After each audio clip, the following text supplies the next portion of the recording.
Perang dingin dikenang karena banyak hal. Persenjataan nuklir yang siap digunakan kapan saja, perang proksi yang terjadi di berbagai benua, dan mata-mata yang bertukar mikrofilm di kafe-kafe. Mungkin pengetahuan saya tentang perang dingin hanya berasal dari film mata-mata, tetapi salah satu proyek spionase paling ambisius pada era itu bukanlah agen nekat atau senjata rahasia. Itu adalah sebuah mesin, dan nama mesin itu adalah Echelon. Pada puncaknya, mesin itu melingkupi seluruh dunia seperti jaring tak kasat mata. Mesin itu menangkap lalu lintas satelit, percakapan radio, fax, dan miliaran panggilan telepon. Bayangkan antena-antena raksasa di ladang-ladang terpencil, bunker-bunker bawah tanah yang dipenuhi kabel, dan satelit-satelit yang mengorbit di atas kepala. Setiap node terhubung ke dalam sistem global dengan satu tujuan, yaitu mendengarkan Uni Soviet dan sekutunya di mana saja, setiap saat. Mengoperasikan jaringan ini adalah sebuah aliansi intelijen yang seperti di film James Bond.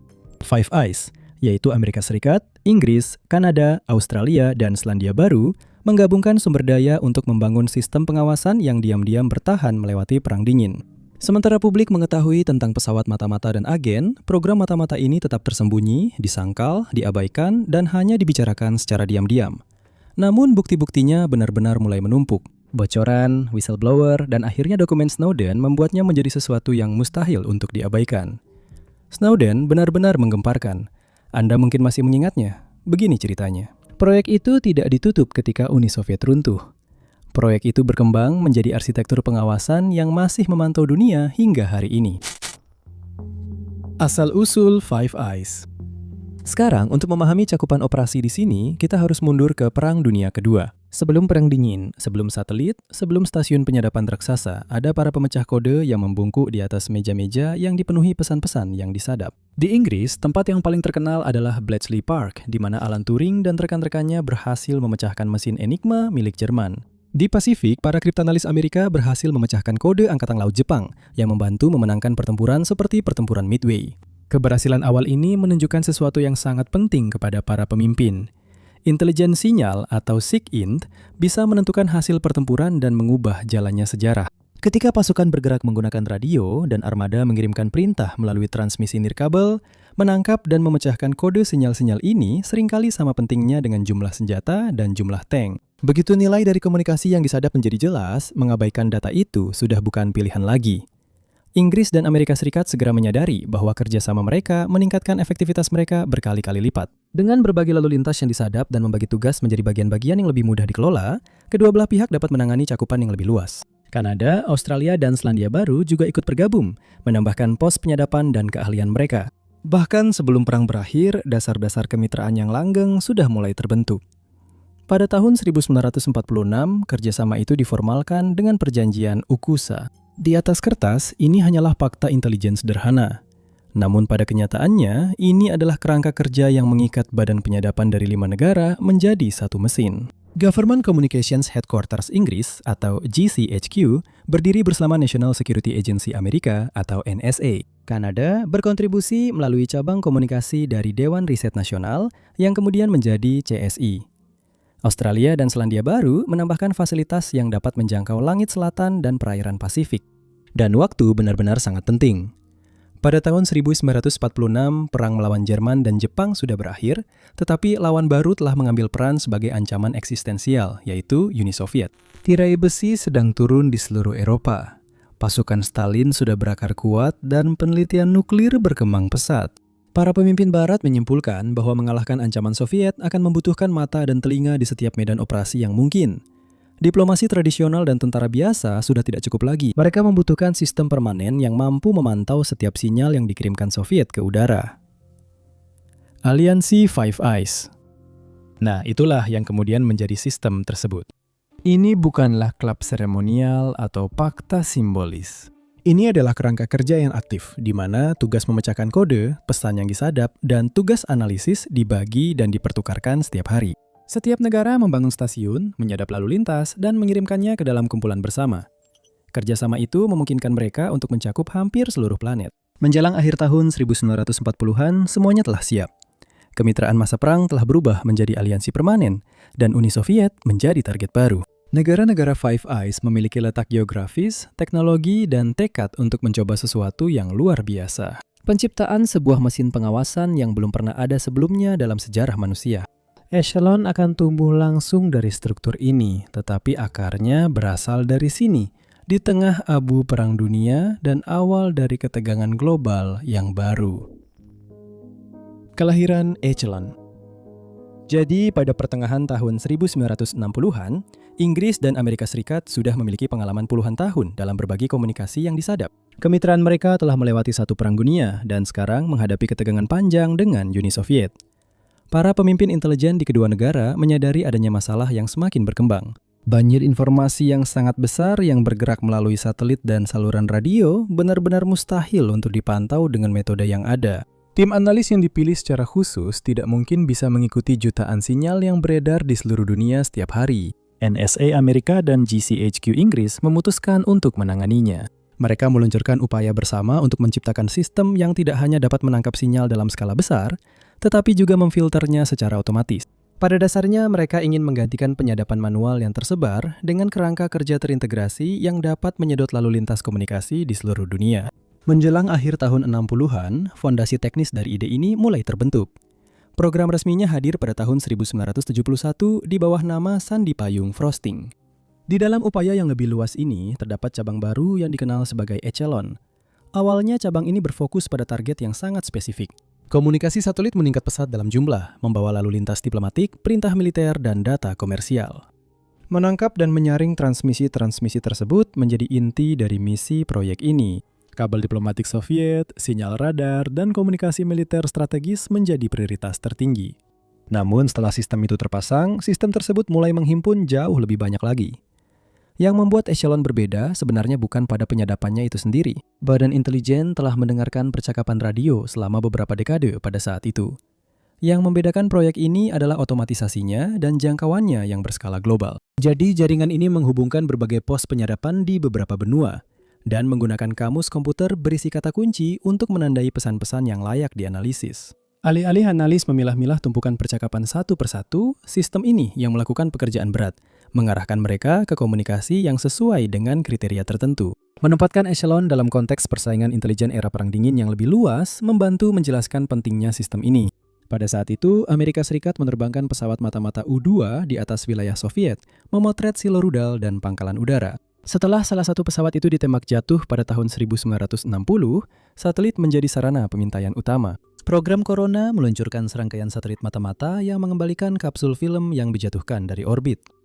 Itu bahasan untuk video lain. Foto-foto ini mengungkapkan lokasi senjata dan penempatan militer, tetapi gambar saja tidak bisa mengungkap percakapan atau instruksi yang dikodekan. Kekosongan itu diisi oleh intelijen sinyal. Echelon dirancang untuk melengkapi metode-metode lain ini. Penerbangan U-2 dan satelit Corona menyediakan gambar. Mata-mata manusia memberikan potongan-potongan pengetahuan dari dalam. Proyek ini menyediakan suara, perintah, dan instruksi tersembunyi yang mengalir melalui kabel dan melintasi satelit. Bersama-sama, elemen-elemen ini membentuk gambaran berlapis tentang kekuatan dan niat Uni Soviet. Tidak ada satupun program yang dapat memberikan cakupan secara menyeluruh. Tetapi jika digabungkan, program-program tersebut memberikan para pemimpin Barat pandangan yang lebih jelas daripada yang pernah dibayangkan oleh Uni Soviet. Pada awal tahun 70-an, sistem ini masih relatif tidak dikenal, bahkan di banyak kalangan pemerintahan. Namun, bagi NSA dan GCHQ, Echelon merupakan masa depan dari intelijen sinyal. Ini menunjukkan bahwa mesin dapat menangkap dan memilah informasi dalam skala yang tidak dapat dijangkau oleh upaya manusia. Sistem ini akan terus berkembang selama 2 dekade berikutnya, akhirnya meluas secara global dan melibatkan setiap anggota aliansi Five Eyes. Ini dimulai sebagai eksperimen teknis dalam pengawasan otomatis dan akhirnya menjadi salah satu proyek mata-mata paling berpengaruh di Perang Dingin. Bagaimana cara kerjanya? Mesin penyadap global. Sekarang proyek ini bukanlah satu pangkalan atau mesin saja. Ini adalah jaringan luas yang menghubungkan antena, satelit, kabar bawah laut, dan seluruh fasilitas besar yang dipenuhi analis. Sekarang, untuk membayangkannya dengan benar, bayangkan corong global. Miliaran pesan, panggilan, dan sinyal semuanya mengalir ke dalam corong ini setiap hari. Dan jaringan ini berusaha menangkap apapun yang penting bagi perjuangan Perang Dingin. Sekarang, pada intinya, platform intelijen ini memiliki 3 metode utama penyadapan. Yang pertama adalah lalu lintas satelit. Pada akhir tahun 60-an, satelit telah menjadi tulang punggung komunikasi jarak jauh. Perintah militer, telegram diplomatik, dan faks komersial semuanya melewati satelit-satelit tersebut. Stasiun bumi dapat menyadap downlink, menangkap aliran komunikasi sebelum mencapai penerima yang dituju. Ini berarti bahwa panggilan kedutaan dari Moskow ke Havana atau perintah Angkatan Laut Soviet yang dikirim melintasi Arktik bisa disadap dari udara tanpa seorang pun di pihak lain menyadarinya. Metode kedua melibatkan relay gelombang mikro dan kabel bawah laut. Menara gelombang mikro membawa lalu lintas domestik dan internasional dari satu kota ke kota lain, memantulkan sinyal dari satu relay ke relay berikutnya di sepanjang cakrawala. Jika Anda meletakkan antena di tempat yang tepat, Anda bisa menangkap lalu lintas itu saat sedang transit. Sekarang, kabel bawah laut memang menjadi tantangan yang sedikit lebih besar, tetapi kabel-kabel itu terlalu berharga untuk diabaikan. Kapal selam khusus dan perangkat penyadap dikembangkan untuk memasang penyadapan pada jalur-jalur tersebut. Diam-diam menyedot salinan transmisi tanpa mengganggu alirannya. Metode ketiga adalah penyadapan radio. Meskipun satelit dan kabel semakin penting, banyak perintah militer dan pertukaran diplomatik masih menggunakan radio. Transmisi frekuensi tinggi bisa memantul melintasi benua. Itu berarti antena yang ditempatkan dengan baik bisa menangkap percakapan yang terjadi ribuan mil jauhnya. Penyadapan radio sudah ada sebelum perangkat itu sendiri.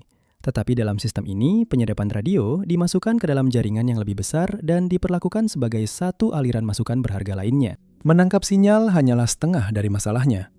Setelah Anda memiliki jutaan panggilan dan pesan, bagaimana Anda menentukan mana yang benar-benar penting? Nah, disinilah sistem kamus berperan. Setiap stasiun penyadapan memiliki program komputer yang dilengkapi dengan daftar kata kunci yang sangat banyak. Daftar ini mencakup nama-nama, frasa sandi, angka, dan istilah teknis yang berkaitan dengan penelitian Soviet atau operasi militer Soviet. Ketika sinyal mentah masuk, komputer secara otomatis memindainya. Jika sebuah pesan berisi istilah yang ditandai, pesan tersebut akan dipisahkan untuk ditinjau lebih lanjut oleh analis manusia. Hal ini memungkinkan untuk memilah miliaran transmisi menjadi tumpukan yang lebih mudah dikelola dengan materi paling relevan berada di urutan teratas. Beberapa fasilitas menjadi legendaris karena peran mereka dalam proyek ini. Manwith Hill di Inggris adalah permata mahkotanya. Terletak di pedesaan Yorkshire, lokasi ini berkembang menjadi stasiun pemantauan elektronik terbesar di dunia. Radom putih khasnya, yaitu kubah besar mirip bola golf, mungkin sudah pernah Anda lihat, berfungsi melindungi antena dan menjadi simbol besar dari aktivitas penyadapan selama Perang Dingin. Dari sini, para analis memantau lalu lintas satelit di seluruh Eropa, Afrika, dan Timur Tengah.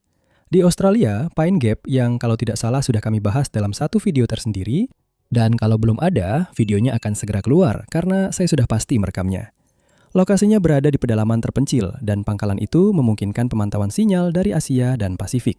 Pangkalan itu sangat berharga untuk memantau aktivitas Angkatan Laut Soviet di Samudra Hindia dan uji coba rudal Tiongkok lebih ke utara.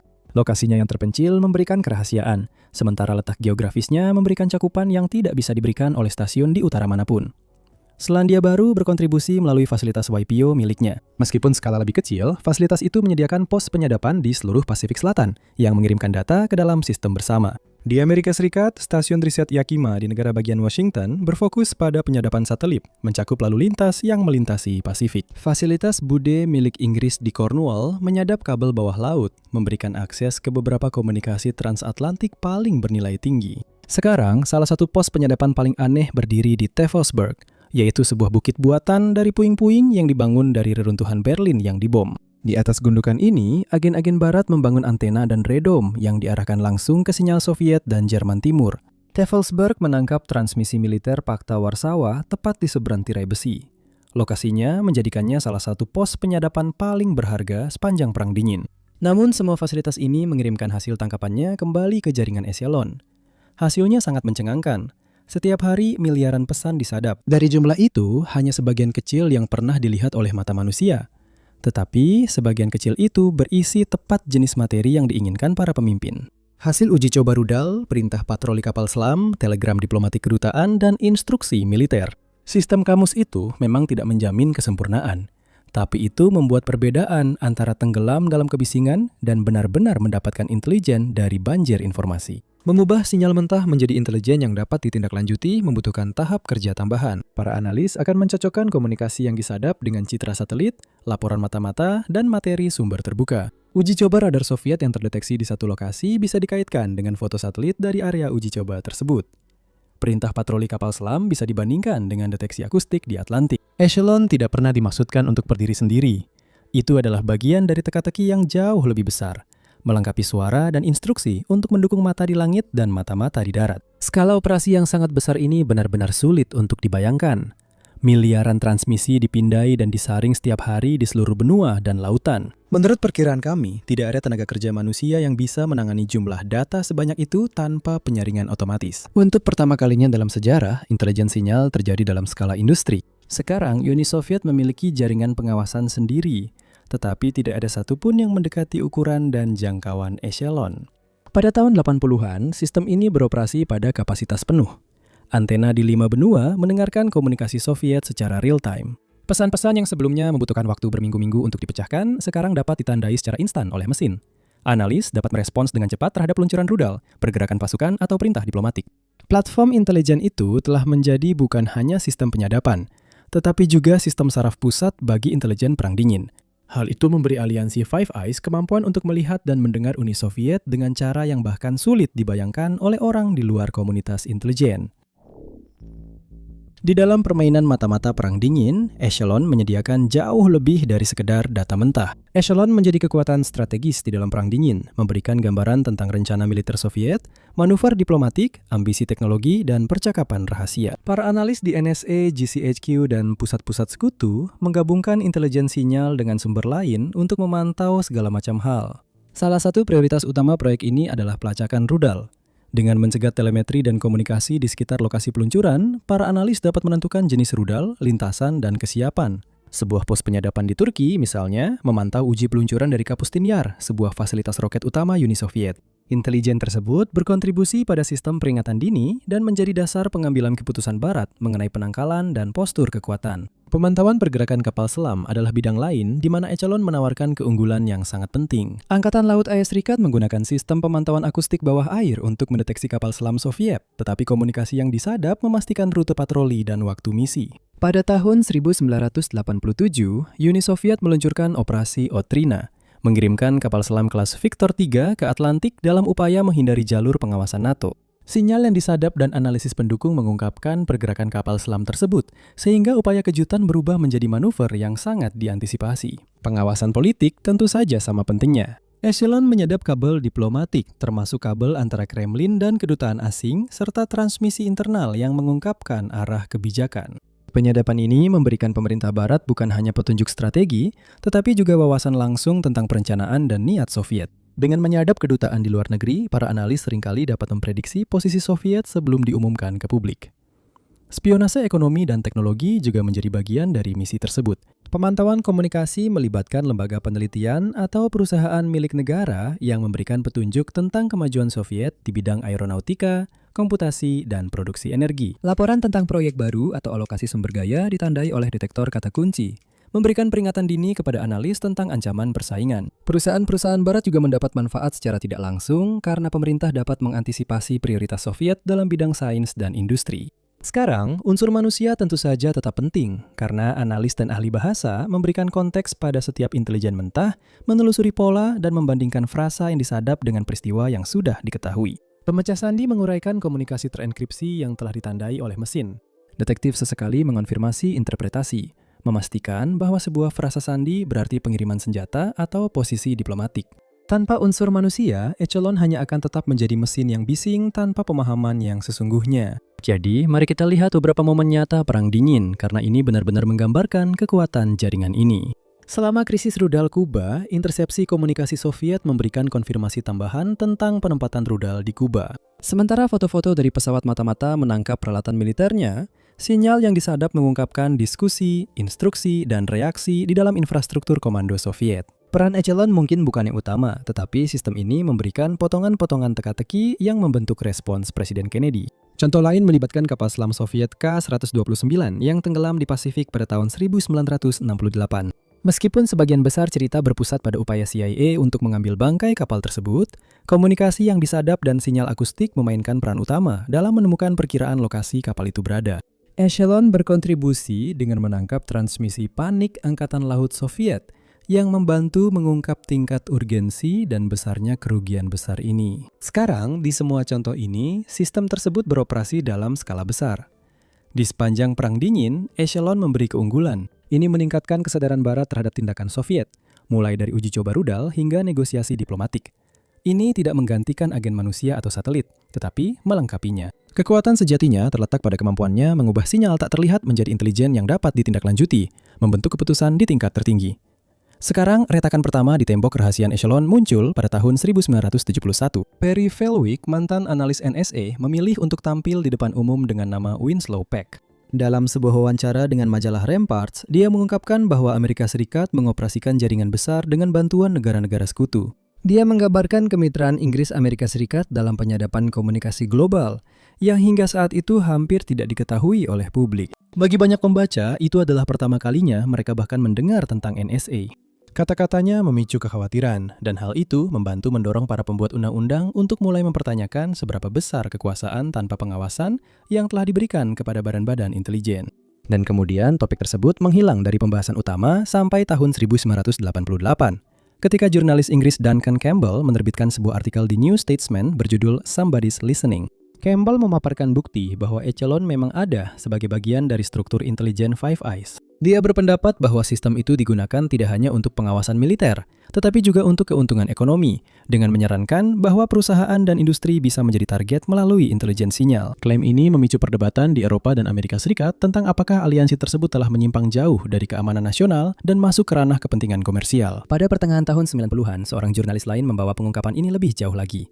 Pada tahun 1996, penulis Selandia Baru Nikki Hager merilis sebuah buku berjudul Secret Power. Berdasarkan wawancara dengan orang dalam intelijen, dia menjelaskan secara rinci bagaimana sistem tersebut beroperasi. Dia menunjukkan bagaimana fasilitas di Selandia Baru menangkap komunikasi, bagaimana kata kunci digunakan untuk memfilter komunikasi tersebut, dan bagaimana hasilnya dimasukkan kembali ke dalam sistem yang lebih luas. Untuk pertama kalinya, publik mendapatkan pemahaman yang jelas tentang operasi harian, lengkap dengan deskripsi rinci tentang pos penyadapan dan proses teknis di balik penyadapan tersebut. Karyanya mengubah proyek tersebut dari sekedar rumor menjadi sebuah sistem yang terdokumentasi. Pemerintah pun merespons seperti yang diduga. Para pejabat baik menyangkal mengetahui ataupun bersikeras bahwa mereka tidak bisa mengonfirmasi maupun menyangkal klaim tersebut. Meskipun ada penyangkalan atau ketidakjelasan itu, kesadaran menyebar dengan cepat. Kelompok kebebasan sipil mulai menyebut Echelon sebagai bukti bahwa pengawasan yang tak terkendali bukanlah sesuatu yang hipotetis. Itu nyata. Kekhawatiran publik meningkat atas kemungkinan bahwa percakapan pribadi, urusan bisnis, dan diskusi politik disadap sebagai praktik rutin. Jika digabungkan, kontribusi Fellwick, Campbell, dan Hager memaksa Echelon masuk ke kesadaran publik, masing-masing saling melengkapi. Fellwick mengungkapkan keberadaannya, Campbell menyoroti implikasi yang lebih luas, dan Hager memberikan rincian operasional. Gabungan karya mereka mengungkap jaringan pengawasan yang diharapkan pemerintah tetap tak terlihat. Dengan demikian, mereka membantu membentuk perdebatan tentang privasi dan akuntabilitas yang terus berlanjut hingga hari ini. Dampak politik dan investigasi di Eropa. Pada tahun 2000, sistem pengawasan telah berpindah dari sekadar rumor menjadi subjek penyelidikan formal. Parlemen Eropa yang khawatir dengan investigasi berulang dan laporan pers, meluncurkan pemeriksaan resmi terhadap jaringan pengawasan tersebut. Para pembuat undang-undang ingin mengetahui apakah aliansi Five Eyes masih berfokus pada keamanan militer atau sudah berkembang ke pengawasan industri dan sipil. Selama 2 tahun, komite mengumpulkan kesaksian dari para ahli, peneliti, dan mantan petugas intelijen. Dan kesaksian mereka menegaskan kecurigaan yang sebelumnya dianggap sebagai spekulasi. Salah satu tuduhan yang paling mencolok berkaitan dengan spionase industri.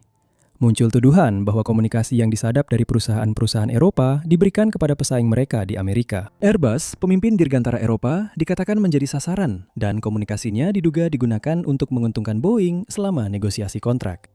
Kasus serupa melibatkan perusahaan turbin angin Jerman, Enercon, yang menuduh perusahaan-perusahaan Amerika mendapatkan akses ke risetnya melalui sinyal yang disadap. Bukti-buktinya sulit untuk diverifikasi sepenuhnya, namun cerita-cerita tersebut memicu kemarahan di seluruh Eropa, dan kekhawatiran tentang privasi pun segera menyusul. Warga negara dan kelompok hak sipil mempertanyakan apakah panggilan telepon, faks, atau email biasa telah ikut terjaring dalam proses pengumpulan tersebut. Kemungkinan bahwa korespondensi pribadi dapat dipantau oleh aliansi intelijen asing menimbulkan kegelisahan di negara-negara demokrasi yang sangat menghargai perlindungan kuat terhadap kebebasan pribadi. Politisi yang sebelumnya mengabaikan rumor tersebut kini menghadapi tekanan yang semakin besar untuk merespons. Saat dimintai tanggapan, pejabat dari Amerika Serikat dan Inggris mempertahankan posisi yang sudah dikenal.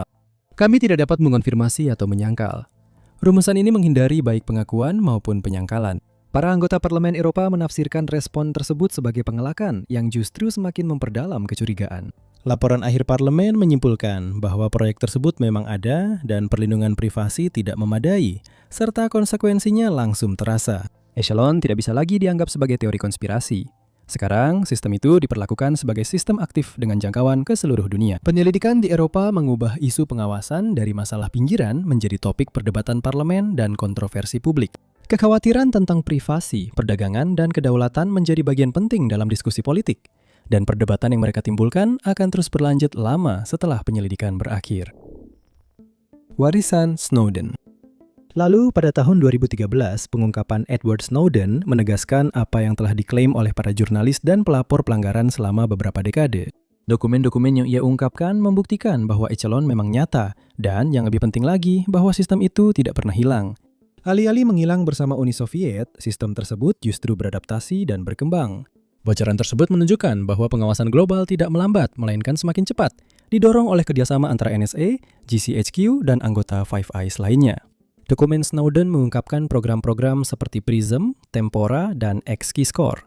Inisiatif-inisiatif ini menunjukkan bahwa penyadapan telah berkembang jauh melampaui lalu lintas satelit dan radio. Kabel bawah laut, penyedia layanan internet, dan platform cloud kini memasok informasi ke dalam jaringan pengawasan. Meskipun jaringan tersebut awalnya dirancang untuk menangkap panggilan telepon, faks, dan transmisi satelit, penerusnya mampu memantau email, media sosial, pencarian di internet, bahkan penyimpanan cloud pribadi. Dan skala operasinya jauh melebihi sistem perang dingin yang asli. Kemitraan inti antara NSA dan GCHQ tetap menjadi inti. Inggris menawarkan cakupan geografis yang luas dan celah hukum, sementara Amerika Serikat menyediakan sumber daya teknis yang besar dan jangkauan global. Bersama-sama, mereka bisa berbagi data yang sudah disaring dengan kecepatan yang mustahil dicapai pada dekade-dekade sebelumnya. Australia, Kanada, dan Selandia Baru terus mengoperasikan pos penyadapan mereka sendiri, memperluas cakupan ke seluruh belahan selatan dan Pasifik. Yang paling berubah adalah daftar targetnya. Selama Perang Dingin, Echelon berfokus terutama pada Uni Soviet dan sekutunya. Setelah tahun 2013, jelas bahwa jaringannya telah meluas untuk mencakup hampir semua orang. Pemerintah, perusahaan, jurnalis, aktivis, dan warga biasa semuanya muncul dalam data yang dikumpulkan itu. Transisi dari spionase yang terfokus ke pemantauan universal menimbulkan pertanyaan yang jauh melampaui keamanan militer. Dalam hal ini, warisan Echelon sangat jelas. Sistem itu telah memberikan model untuk penyadapan global otomatis, dan logika dari sistem tersebut terus berlanjut ke abad digital. Konsep filter kata kunci, kumpulan data bersama, dan pengawasan skala industri tetap hidup dalam sistem-sistem yang diungkapkan oleh Snowden. Proyek ini mungkin dimulai sebagai produk Perang Dingin, tetapi proyek ini membantu membentuk arsitektur pengawasan massal abad ke-21. Mesin yang tak kunjung berhenti.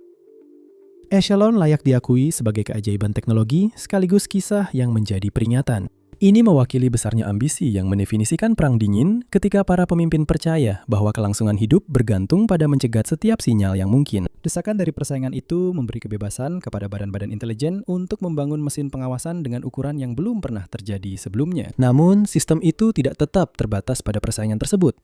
Sistem itu terus berkembang, menemukan misi dan target baru jauh setelah tujuan aslinya menghilang. Dalam prosesnya, jaringan tersebut menjadi fondasi bagi praktik pengawasan modern yang kini meluas ke seluruh dunia. Pertanyaan-pertanyaan yang muncul selama investigasi di Eropa kini semakin menguat. Jadi, apakah Echelon merupakan perisai yang diperlukan untuk menjaga perdamaian selama Perang Dingin? Ataukah itu adalah awal dari negara pengawasan yang hingga kini masih berjuang menyeimbangkan keamanan dengan privasi? Perdebatan itu masih belum terselesaikan dan hasilnya akan membentuk kembali batas-batas kebebasan bagi generasi yang akan datang. Terima kasih telah menonton.